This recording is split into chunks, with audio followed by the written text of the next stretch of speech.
എനിക്ക് തോന്നി ഡയറക്ടറും അതുപോലെ തന്നെ ഈ സ്ക്രിപ്റ്റ് എഴുതുന്ന സമയത്തും അവരുടെ മനസ്സിൽ ഈ രാഘവ മാഷ് ഉണ്ട്.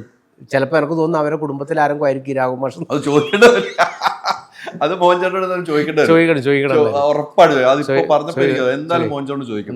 എനിക്ക് തോന്നുന്നു അവരാരോ കുടുംബത്തിൽ ആരോ ഒരു രാഘവ മാഷ് ഇതുപോലത്തെ രാഘവ മാഷ് ഉണ്ട്. പിന്നീട് അദ്ദേഹം അതായത് പൊളിറ്റിക്സും ഉണ്ട്, പക്ഷെ എന്നാൽ പൂർണ്ണമായും മറ്റേൽ നിന്ന് വിടുതലില്ല വാങ്ങാത്ത ഒരാൾ അല്ലേ, മാറാൻ പറ്റാതെ അതുകൊണ്ട്.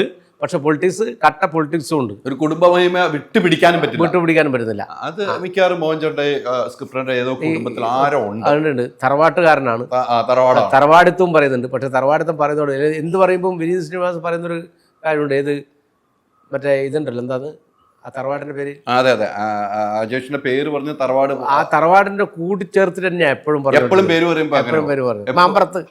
മാമ്പറത്ത് രാഘവനും മാമ്പറത്ത് ജയേഷും നടക്കില്ല അങ്ങനെ പറയുന്നത്. എല്ലാം അങ്ങനെയാ പറയുന്നത്. തറവാടിന്റെ മഹിമ അവിടെ സൂക്ഷിക്കുന്നു.